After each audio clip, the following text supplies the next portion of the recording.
Con la recepción de 22 votos favorables pertenecientes a las legislaturas de los congresos de los estados de Aguascalientes, Baja California, Campeche, Coahuila y Zaragoza, Chiapas, Chihuahua, Durango, Gracias. Guerrero, Jalisco, el Estado de México, Michoacán, Morelos, Felicidades. Nayarit, Nuevo León, Se han Oaxaca, Puebla, registrado Querétaro, para Quintana referirse Roo, San Luis a este Potosí, tema Sinaloa, Tabasco y Tamaulipas, compañeras la y Comisión compañeros Permanente del Congreso legisladores Federal hizo la integrantes de declaratoria esta de comisión reforma constitucional, y esto en materia en de consecuencia desindexación del salario mínimo. tiene diversas disposiciones y previa aprobación de la mayoría de las honorables legislaturas de los estados, declara reformadas y adicionadas diversas disposiciones de la Constitución Política de los Estados Unidos Mexicanos en materia de desindexación del salario mínimo.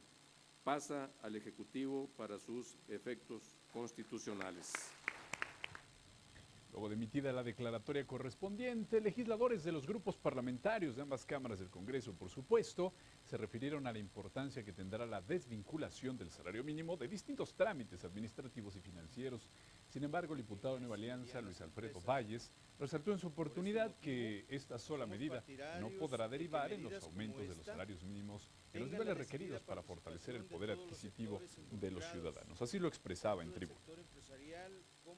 Requiere que existan condiciones necesarias para que el aumento del salario mínimo se haga de manera responsable y que no ponga en riesgo el desarrollo y crecimiento de las micro, pequeñas y medianas empresas.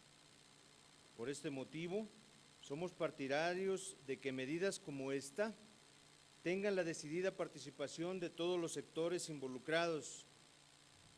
Bueno, en su oportunidad, la senadora Marta Tagle Martínez indicó que esta reforma constitucional no soluciona los problemas que enfrenta el país en materia de política salarial. Se requiere que existan condiciones necesarias para que el aumento del salario mínimo se haga de manera responsable y que no ponga en riesgo el desarrollo y crecimiento de las micro, pequeñas y medianas empresas. Por este motivo, somos partidarios de que medidas como esta tengan la decidida participación de todos los sectores involucrados. Bueno, la diputada de Morena, escuchamos a la diputada de Nueva Alianza. La diputada de Morena, Norma Xóchitl Hernández, refirió que al ver los resultados de la unidad de cuenta que se aplica en el Distrito Federal, aunado al aumento de las multas, existe la duda de que se incremente el poder adquisitivo. Vamos entonces a escuchar a la diputada Norma Xóchitl Hernández. La realidad es otra. Los ingresos de los trabajadores han perdido relación con el mandato constitucional porque desde hace más de 30 años se ha aplicado una política de restricción salarial con argumento de evitar la inflación, que significa, en todo caso, vender mano de obra barata a empresas del exterior. Vamos a escuchar entonces el punto de vista de la senadora Marta Angélica Tagle. que si no existe la vocación democrática para cambiar la política económica que ha permitido que existan tantos millones de pobres en nuestro país, esta reforma simple y sencillamente no será suficiente. Con la desindexación del salario mínimo se revalora la actividad laboral y la productividad. Se aumenta la capacidad de compra del mercado interno, así lo explicó el diputado Javier Herrera del Grupo Parlamentario del Partido Verde Ecologista de México. En síntesis, la reforma constitucional de la desindexación del salario mínimo logra materializar un mejor rumbo para millones de trabajadores en busca de un progreso material. Demos ahora los siguientes pasos para que el salario deje de ser mínimo y se vuelva suficiente y cumpla su función. Bueno, para el PRD, en voz de la diputada Araceli Saucedo, es necesario desarrollar una nueva política salarial que considere un incremento en la remuneración que perciben los trabajadores a fin de garantizar la compra de los productos de la canasta básica a las familias mexicanas. Para establecer nuevas estructuras de igualdad y de equidad en el país.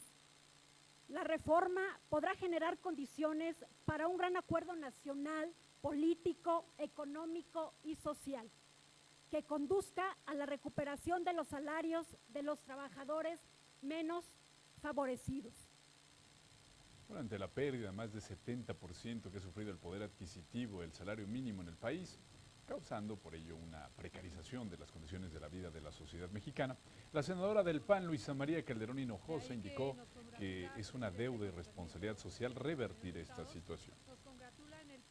E ir trabajando para que se reduzcan las grandes brechas entre quienes más percibimos de salario y quienes menos lo perciben.